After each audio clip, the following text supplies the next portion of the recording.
Ready? All right.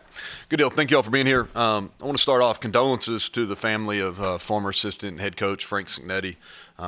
Learned of his passing right before the game on Saturday, and got a chance to visit with his son before the Pitt game.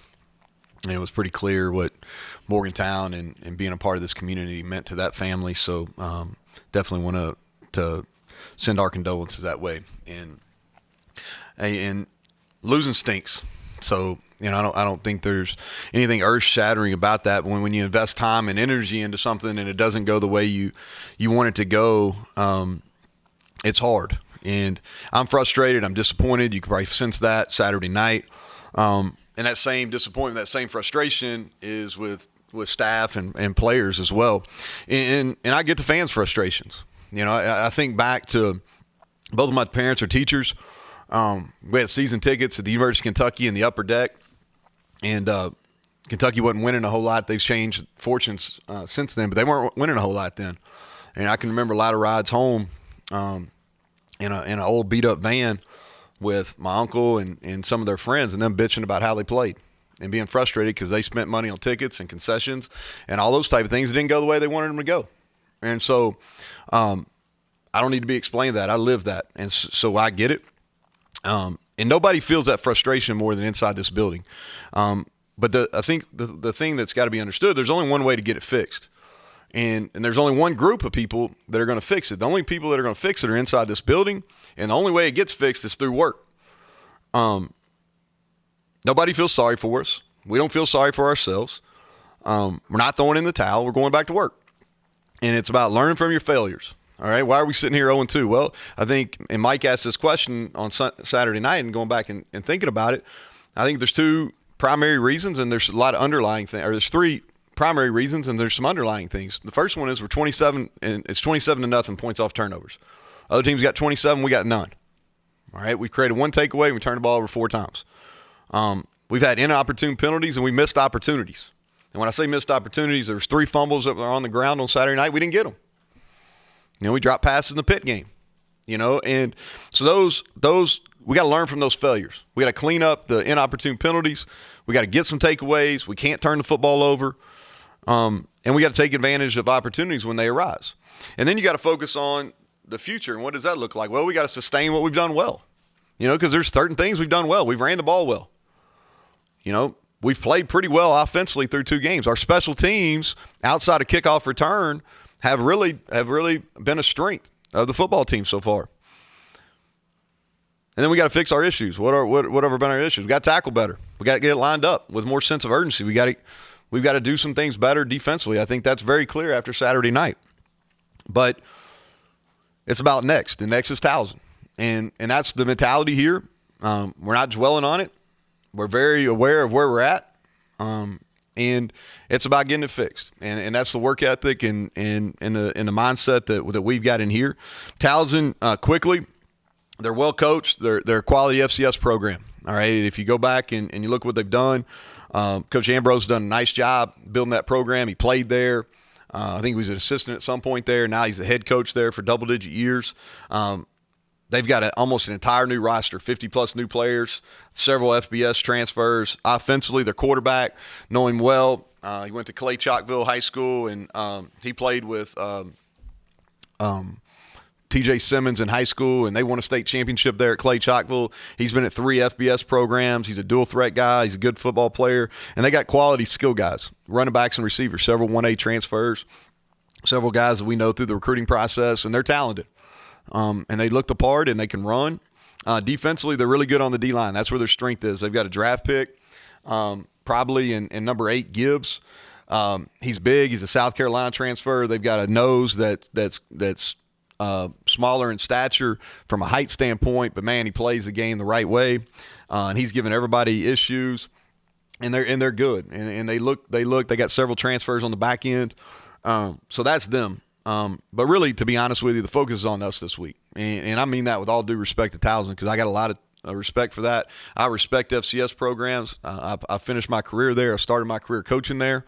And I very well understand that mentality that's going to be in that locker room when they come here. And then this is their opportunity to on a national stage to show what they can do. So I get that mentality.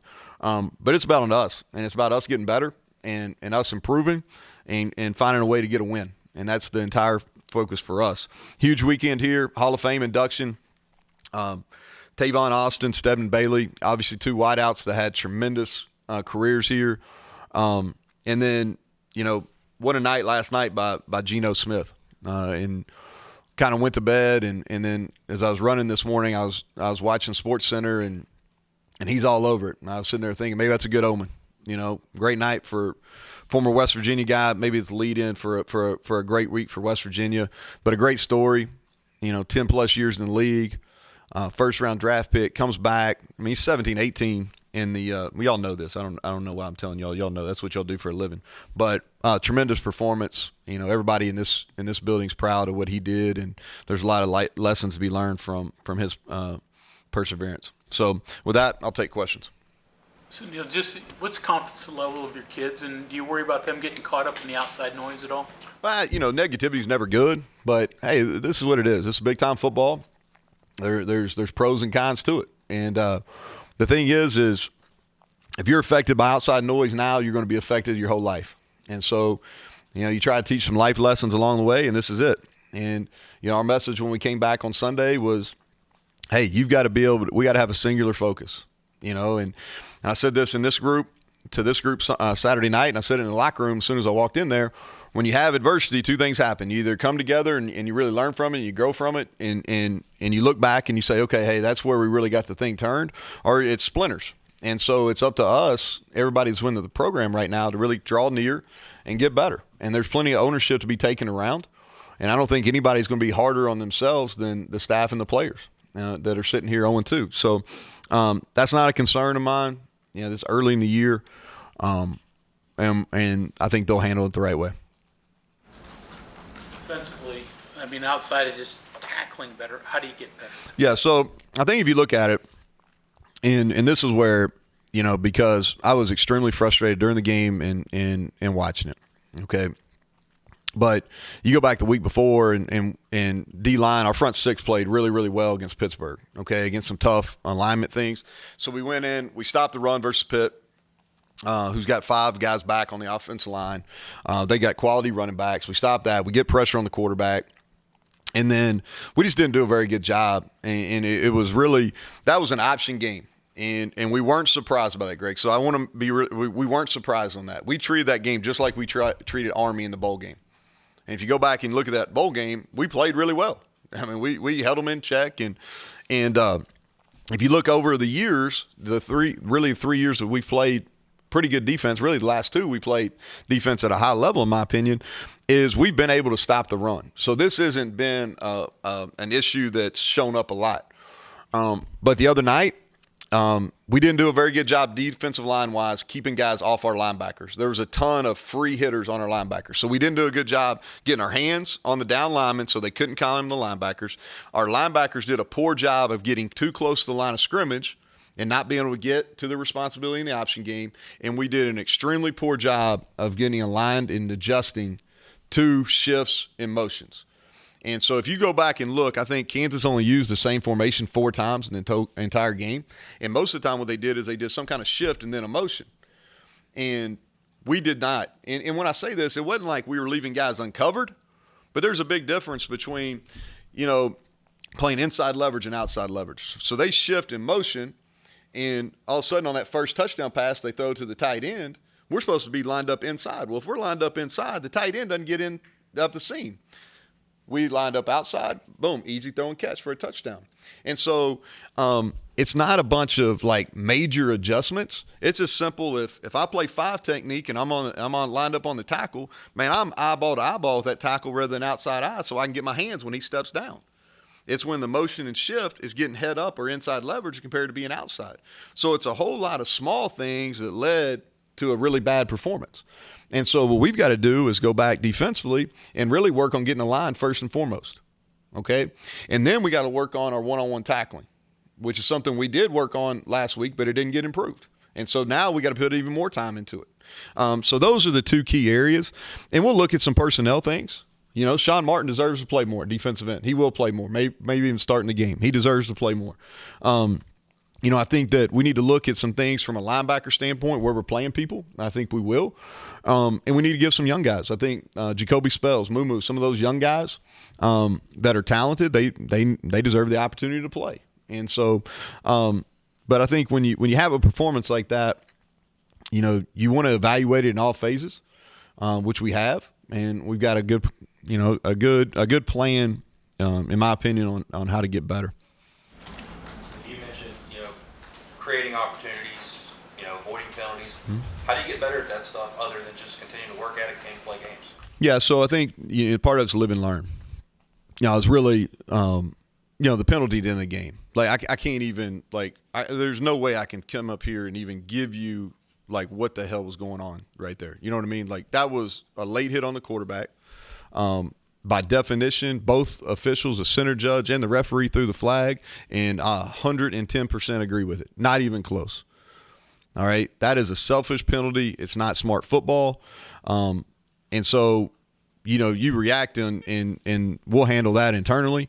But the things that you got to clean up are the procedure penalties. We had two. It's a totally different game, and y'all might even ask about this. We played the end of the game the way we had to play it by kicking the field goal in 4th and 6, and then we had to play it that way.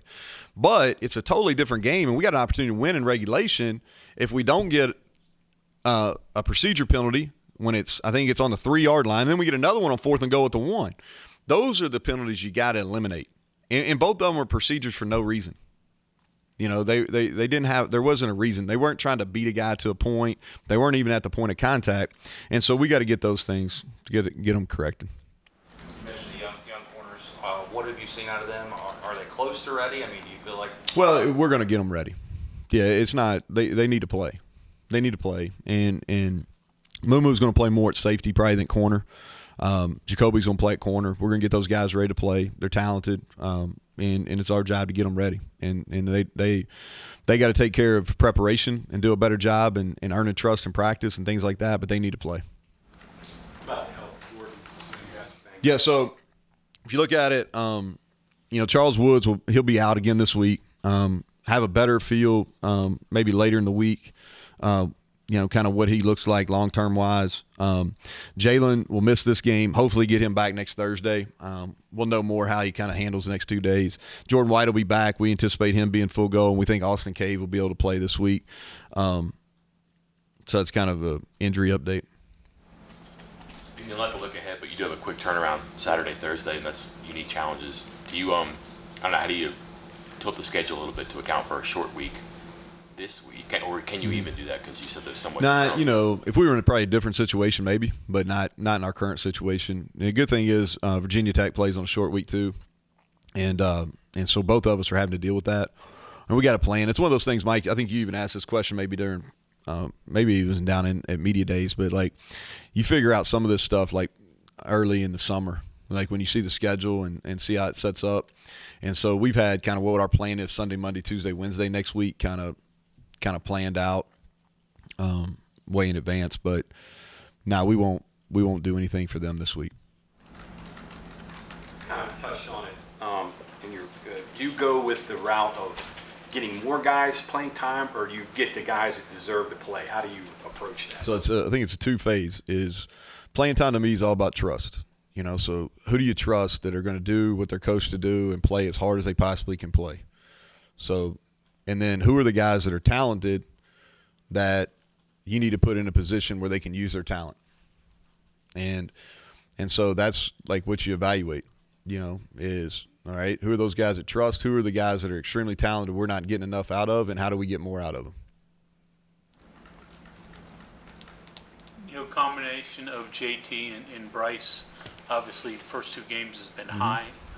Despite the loss, they're playing seemingly at a very high level. Your thought of that?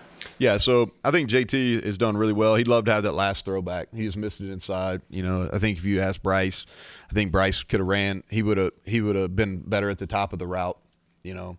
But JT's played at a high level, and I think that the end of the game drive was there was a bunch of big plays in that end of game drive, and I really felt like it was setting up where we could come in here and the penalty really set us back, in overtime, because it was really setting up where we had a bunch of guys. KP, Jeremiah Aaron came in, makes a big play.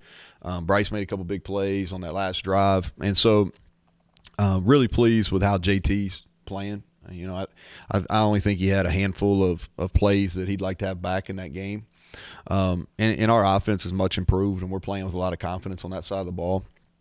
Bryce I think it's a culmination of work, and I'm so proud of how he handled this week. And you talk about those two guys. Nobody's in that building outside the staff, inside this building, more than outside the staff than Bryce and JT.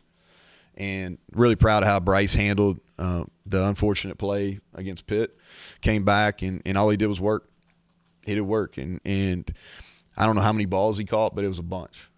It was a bunch, and that work showed in his performance. And he's playing at a high level. I saw where he's got the most contested catches in college football, and if you look where he was 2 years ago compared to now, so really proud of his development and how he's gone about working. And and I'm going to use the analogy about him to our whole team. If you don't like the outcome, then you better go back to work, and that's what he did. And like I said, JT's played at a high level. How do you approach your leaders this week as far as putting things back together again? Yeah, it's about confronting. It's really about. To me, you don't sugarcoat these things, man. The brutal reality is where we're at. It's where we're at. We're 0-2, and so like, and here's what happens, and this comes from a really good spot, right? It even happens to me or the people that you're around the most, the people that really care for you the most. They want to protect you, right? And they want you to know that everything's going to be okay. And so they'll say, "Oh, it's okay. Well, you did the best you could. Well, maybe it's not your fault. Maybe it's the coach's fault, or maybe it's somebody else." And and that's BS. That's not accurate. The bottom line is it's not okay. It's not okay. We're sitting here 0-2. We haven't done the things we need to do to win football games. And so what you got to do is, on an individual level, you got to take ownership. And the people that have to take the most ownership are the leaders. And that's the staff. That's myself. All right, that's your leaders within your team, and you have to look inward. Have you done everything that you need to do? Are you helping create the standard that everybody below you needs to uphold? And so that's the message for. So when I get with them at 2:30 today or whatever, that's it. Like, look inward, and if you didn't, then own it. Like, be a man and own it, and let's get it fixed. With your secondary, it looks like you have Ruffin back at Cat now. You said Ben Wahab plays safety too. Just cycling through already at corner. Yeah, so Burks is going to be questionable at the game. So Rashad, he's given up a couple passes, but I'm not disappointed how he's played. He's right there. They made a really good throw and catch on a post ball, and then he gave up one ball against Pitt, but he's played well. We can win with the level. We can win with how he's playing. Okay, McCormick played much better once he was able to come back after having to sit the first half. He played much better in the second half, and then we feel good about those two guys. Obviously, they got to continue to play and get better. And I think Jacoby Spells and Wilson Lamp can do that. Ruffin can bounce back if we need to, but Burks is questionable in the game. He left in the second quarter last week, so see if he's going to be ready to play. But we haven't played good enough at that position, and so we're going to give some other guys some opportunities as well. Back to JT a little bit. Again, your perception when you got him, has he lived to that? And has he shown maybe a little bit more mobility within the pocket? Not that you're running an option with him. Yeah, But now he's got really good pocket awareness. And that was something that was really clear within a couple of practices. Like, he does a really good job of moving up, and he's made some really good plays with his feet. And so, I'm not – I guess you're asking if I'm surprised by how well he's played. I'm not surprised. I think he can even probably take it to another level. I think the more comfortable he gets with the receivers and what we're doing offensively, he'll continue to get better. I've been really pleased with his work ethic. Been really pleased with his how good a teammate he's been. He's been positive. How he's handled both defeats, which have been really hard. Those are, it's different when, losing stinks of all kinds, but when you lose them right at the end, those are even harder. And I think he's handled both of these games the way a true pro would. Outside of the kickoff returns, what have you liked about the special teams? Yeah, so we only punted once the other day, so I think anytime you can do that, that's a good thing. So the least amount of times we can run the punt team out there, the better. I think the game hasn't been too big for Oliver, and that's been good. We've been able to keep people off balance with our punt team. Our coverage units, because our team speed's better, like our kickoff cover and our punt coverage units are much better than they were a year ago, and that was a point of emphasis all during the offseason. We were able to block a punt. I thought we affected one of the punts the other night. Obviously dropping the punt was disappointing. And then our kickoff return, we had one opportunity the other night where we got beat on some one-on-one situations, and we got to get better on that unit. So that's something from we got to catch the punts, and we got to get better at kickoff return.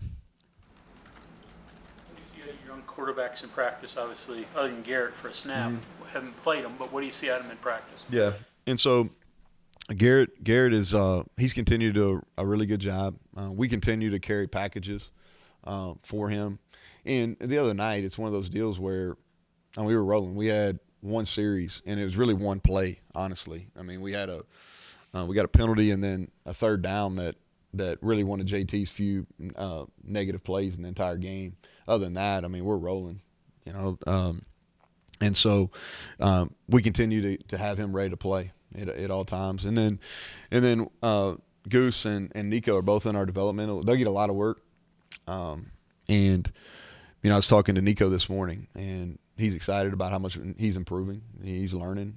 So I'm pleased with both those guys and how they're really coming along. You flip it around and you take out a couple plays in a Pitt game and you win that. And you take out a couple games and plays in a Kansas game and you win that. Do you go to your guys and you say, hey, this is fool's gold. We still have to clean up the things that we do? Nah, I think that's part of the noise, man. Like everybody wants to focus on the negativity again. Like, and to me, that's it. Like, it's harder for kids than it is for me. Like, I just turn off social media and I'm fine. I feel a hell of a lot better when I don't have it. You know what I mean? So, like, it's easier for me, but I'm 42. It's harder for our kids. But that's not the negativity that I necessarily worry about, because you never take criticism from somebody you wouldn't go to for advice. You know what I mean? Like, so, like, that kind of noise I don't think it really affects anybody. The noise that hurts is man, you all are so close. Like, you could be 2-0. Yeah, we could be, but we're not. And let's focus on why we're not and getting that corrected, and let's focus on how we get better moving forward. Yeah, we could be sitting here 2-0. You know what I mean? I also could be an NFL player if I was a little faster. You know what I mean? It's kind of what it is. Okay, thanks, Jeff. Winning on that